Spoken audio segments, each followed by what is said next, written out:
Why is Paris such a magnet? What makes it so different from any other city out there?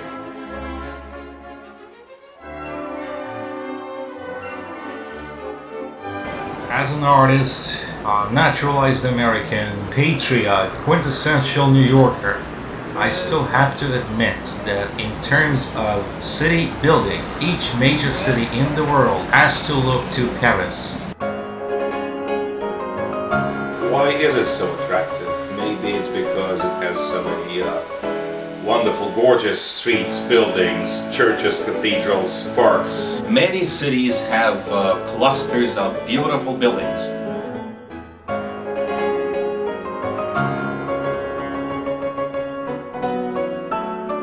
What else makes Paris attractive? The cafes. Oh yeah, there are lots of those in Paris, lots of cafes, but New York City probably has more cafes. So it's not the cafes. It's something altogether different. That which makes Paris unique.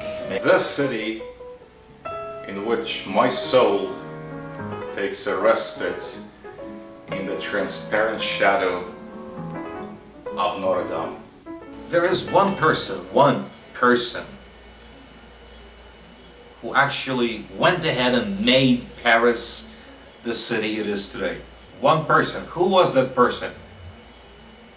Napoleon. Napoleon. He introduced the metric system to the world. But no, it's not Napoleon. One person who made Paris unique, not Napoleon. Louis XI. Louis XI. Postal service, as we know it today, exists thanks to Louis XI, is evidenced by the inscription in the upper left corner of the facade of the main post office building in New York, 8th Avenue, 33rd Street. There it is. See, it says Louis XI. Yeah, okay, but no, not him. Who else? Cardinal Richelieu. Cardinal Richelieu, okay. Apart from being the chief villain in the Three Musketeers, he was also, the historical Richelieu was also a great man. He centralized France, he revamped its economy, blah, blah, blah, blah. No, it's not him. Who else? Napoleon III. Napoleon III.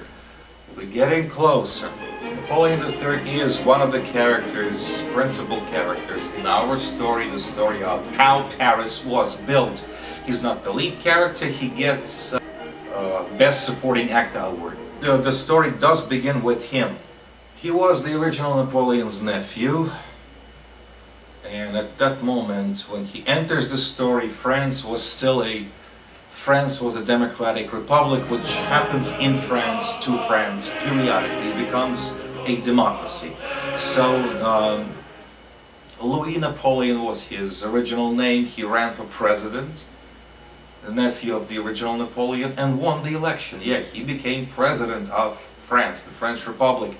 Then, If I continue in this capacity for a few more years and then what? New elections next time? I may not even get elected. And I have like big things on my mind, great projects. I want to be remembered as a great contributor to French culture. I want to be a benefactor, an enlightened ruler of France. This is not working. I gotta get power for life. I don't want to be bothered by elections anymore. How do I do that? I'm gonna stage a coup d'etat. I'm gonna overthrow the government and make myself emperor. And he did exactly that. The way it was done was ridiculously easy. Now, putting up a barricade, barricading a street in Paris used to be, in France, almost a national pastime. They really enjoyed doing it. They did it for like centuries. What you do is you have this narrow street, right? And you dump a lot of trash, rubbish, garbage, old furniture, dirty socks, flower pots in the middle of it, wall to wall, so that the passage is blocked.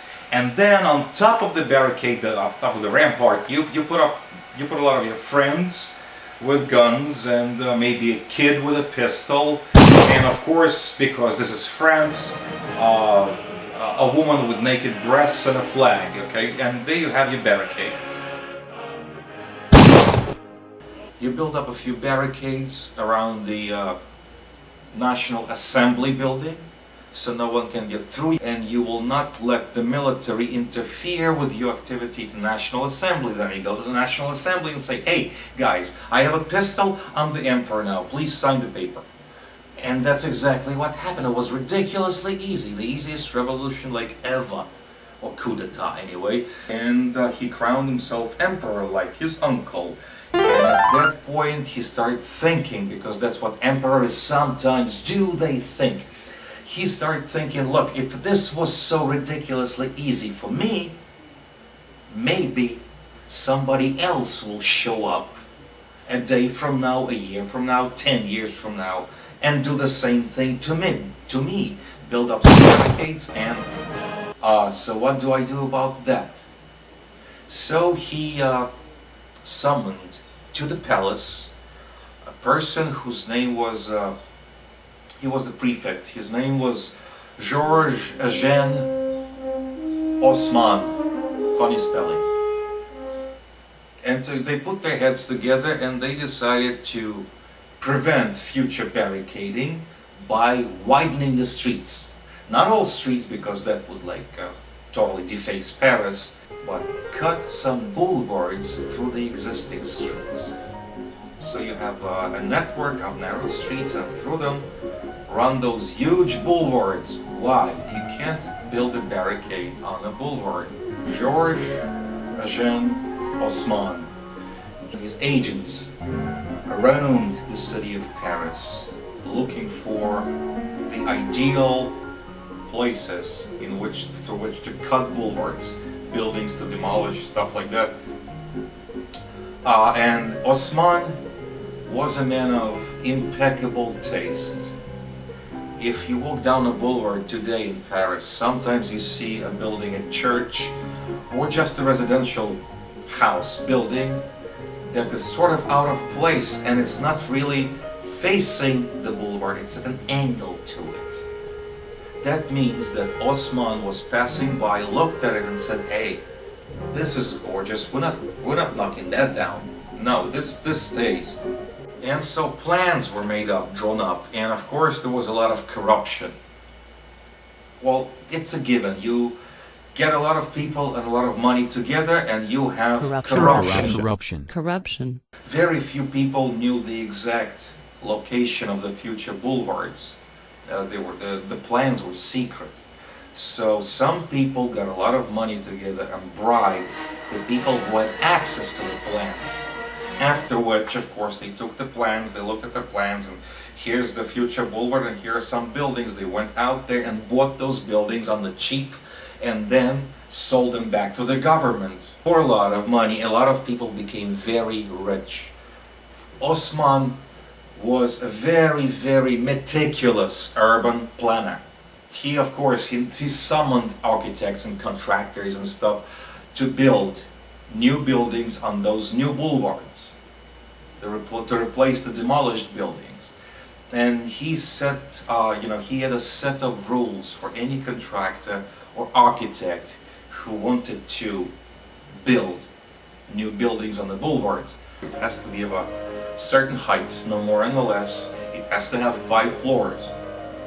It has to stretch along the entire block, corner to corner. The ground floor had to be built in a certain way, The 5th floor had to have a balcony that stretched, iron balcony, that stretched throughout, the entire block, uninterrupted. The eaves, which is like this part of the building, the eaves had to be at a 45-degree angle. And the corners of the building could not be right corners. They could not be like sharp like this. They have to be easy on the eye, so they have to be cut a little bit. Room for a cafe. And those were the rules. And according to those rules, boulevards, Osman's boulevards were lined up with these very similar, very beautiful, ornate buildings. They are unique. They don't really belong to any architectural style except Osman's style. On top of the boulevards, Osman rebuilt the train terminals in Paris. Under his aegis, the new opera house was built, which is now world famous. The entire project took about 20 years altogether. It bankrupted the treasury.